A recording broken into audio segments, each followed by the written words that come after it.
នៅប្រទេសបាសិករដូវកាលដែលនាងខ្ញុំស្រឡាញ់ជាងគេគឺរដូវកាល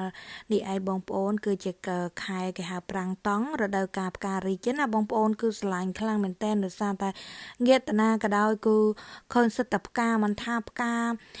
តាមដើមមិនថានៅដីមិនថាអីផ្កាអីតាមស្មៅតាមអីផ្កាស្មៅផ្កាអីគឺរីកគឺស្អាតមែនតើបងប្អូនហើយដោយផ្កានេះអីនាងខ្ញុំទៅថ្ងៃមុន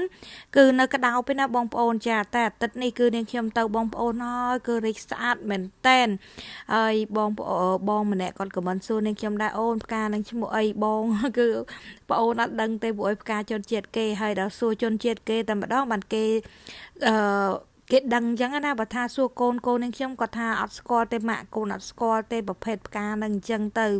គាត់ស្គាល់គាត់ចេះភាសាពិតមែនតែគាត់ក៏មិនស្គាល់អស់ដែរដូចយើងនិយាយខ្មែរ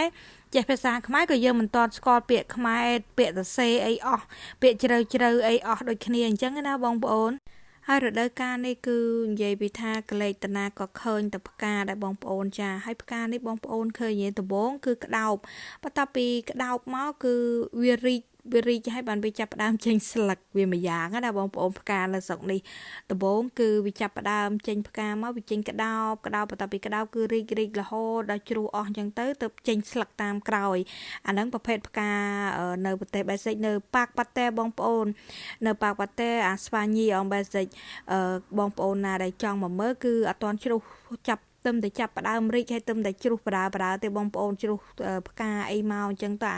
ខ្លះវានៅក្តោបអីអញ្ចឹងក៏វាចាប់ផ្ដើមរីកទាំងអស់ស្គុះស្គាយនិយាយពីថាកលេចឃើញមកគឺស្អាតមែនតើបងប្អូននៅស្រឡាញ់មែនតើហើយសូម្បីតែផ្កាតាមស្មៅតាមដងផ្លូវអីក៏រីកនិយាយទៅគឺខែហ្នឹងគឺស្រឡាញ់ចូលចិត្តក្តៅវានិយាយទៅបើកម្ដៅវាថ្ងៃខ្លះក៏ឡើងដល់ត្រឹម20ជាង21 22អីចឹងទៅតែក្នុងអាទិត្យនេះគឺបើកថ្ងៃអញ្ចឹងគឺគ្រប់ដើមឈើភាគច្រើនដើមប៉មដើមពណ៌ដើមផ្កាផ្សេងគឺចាប់ផ្ដើមរីកដើមសេរីដើមអីគឺចាប់ផ្ដើមរីកទៅខែនេះចឹងណាបងប្អូនចាផ្កាស្មៅផ្កាអីគឺចាប់ផ្ដើមរីកចប់ពីមួយវគ្គចូលមួយវគ្គដូចពីមុនគឺផ្កាផ្សេងឥឡូវផ្កាផ្សេងដែលនេះខ្ញុំធ្លាប់ថតថ្ងៃមុនមកប៉ាក់ដែរហ្នឹងវារយអស់ហើយវាសពូនវា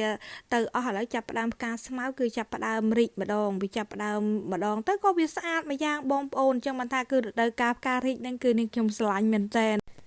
បើសិនជាកម្ដៅត្រឹមតាម20ជាងជាប់តែប៉ុណ្ណឹងគឺអូយនឹងថាល្អយ៉ាងណាទេតែនៅប្រទេសបេសិកនេះក៏អត់ទៀងទេបងប្អូនហើយអាចឥឡូវហ្នឹង20ជាង10ជាង10 3 14 15អីក្រាស់10ជាងឡើងក្រាស់ប៉ុន្តែអាចពេលខ្លះវាចុះមកត្រឹម2 3វិញក៏មានដែរវាអត់តន់ថាច្បាស់ថាក្តៅរហូតអញ្ចឹងណា